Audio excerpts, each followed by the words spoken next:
Hi survivors, this is me Purpose and reporting to you. Hope you guys are doing well because what's going on in this world is not. It's horrible. It's horrifying. But anyway, I'd like to thank Queen for sending us this article about these daycare workers allegedly, y'all, are hurting some people's children. And I don't want to show the video because of a copyright strike. But I did see the video and they did show where a daycare worker was found doing some incredibly, outrageously insane and horrifying,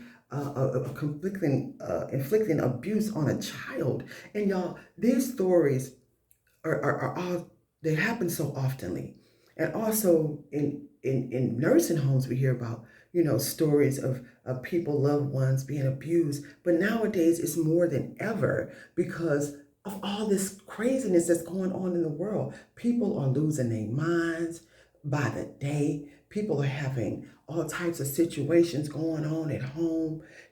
People are just going crazy. And somebody have lost their mind and they're not good people when they're hurting innocent children and elderly people. But y'all, this is happening way more now than ever because of the times that we are living in. And we have to really be careful. I know y'all, I'm telling you, when I had my kid, I really sacrificed a lot because I stopped working. I couldn't work because I didn't have nobody to help me keep her. When she couldn't talk and walk, I wasn't sending her to no daycare. I just wasn't going to do it. And I know when she first started talking and walking, I finally mustered up some courage. I said, okay, let me try to send her to the daycare so I can get back to work. Sent her to the daycare. It wasn't even a week she was telling me what those daycare workers were doing and what was going on. And then she was getting sick by the other children. Snatched her right up out of there. Same thing with the public school. I didn't send my kid to that.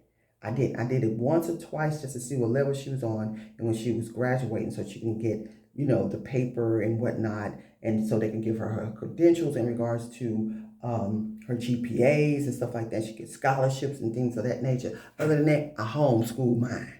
Because I'm telling you, when y'all send y'all kids and y'all kids off to these schools, allegedly, and these daycares and stuff like that, all kinds of horrifying stuff going on. And you don't know what they teaching them.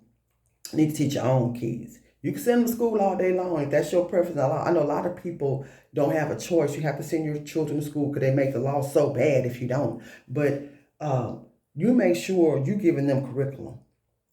Teach them by prepping. Teach them by God.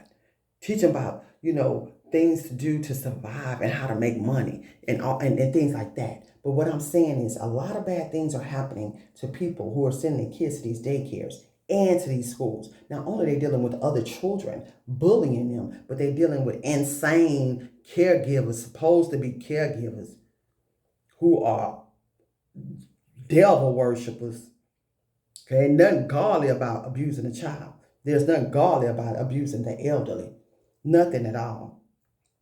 So I just want to tell y'all that, give you a heads up on that. Be careful out here. It's just terrible. It's terrible. People are questionable. Can't hardly trust nobody these days. And if you have people on your team that you can trust, thank God for that. And y'all work together and store and store and store. And pray and pray and pray.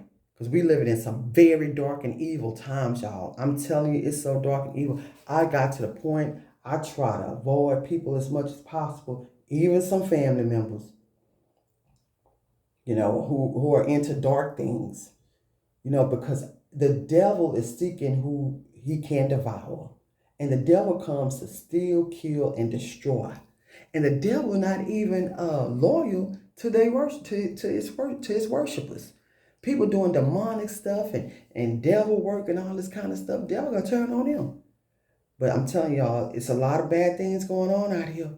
It's a lot of bad things going on out here. We're going to just pray, stay out the way, and try to avoid as much as we possibly can. We can't avoid everything. We could try to prepare as much as we can, pray as much as we can, and stay out the way. Watch your children. Watch your family. Know your children. If you have teenage children, know your children whereabouts. I know a lot of times these kids don't want to tell you nothing. They don't want to say this. They don't want to say that. They don't want to tell where they're going. But try with all your might to try to find out where they're going, what they're doing. Try to have an open communication with your children where they feel comfortable enough to come and talk to you, and you can talk to them and try to guide them the right way. Pray and ask God to, give you the spirit of discernment, and be precautious of how you treat your child and what you say and how you say it, and because sometimes the devil will come in and or cause a problem, and and you don't have a good understanding with your child. I'm talking about when it comes to these teenagers and even with these toddlers, and we have to be patient with them. These kids are going through a whole lot. We're not the only ones going through stuff. These kids are going through a lot. Just like when they brought in this pandemic, they had them kids all covered up all in school all day long. How somebody can learn like that? That's just too much. And then in a lot of the poor communities, a lot of those children were deprived of education because they didn't have the internet or they didn't have a computer. I saw one video, this child was in a McDonald's parking lot sitting on the concrete so she can have access to the Wi-Fi to do her schoolwork. So these kids are going through a lot. Even the toddlers are going through a lot, y'all. They feed off our energy. So that's why I say y'all work out, and pray a lot and try to stay as calm as possible. Try to forgive as much as you can. You don't forgive for that other person. You forgive for you. So you won't have that spirit in you. And then you be all mad and your children around, they feel that you're mad. And then when our children see us not at ease, then they're not at ease. So we have to be careful about our demeanor and our emotions as well. I know it's not easy. Everybody's going through a lot right now. I mean, a lot. It's just terrible what's going on out here. Y'all, and it's going to get worse, so let's try to guard our children. That's our greatest asset. That's a gift that God has given us. And these kids are going through a lot. So we need to be there for them, protect them as much as possible. If you can avoid sending your kids to these questionable places, dealing with these questionable people, do it. I'm telling you, because you don't want to catch them case. Because I'm telling you, locking people up for nothing as it is. All the innocent people seem like they're going to jail, and all these criminals, they just run amok out here doing everything and anything they want to do. So to keep yourself from catching the case from somebody doing something to your kid, I'm telling you, you better watch them. Watch them. That's your greatest asset. So you guys, thank you for watching the video. Please follow me on the other Preppers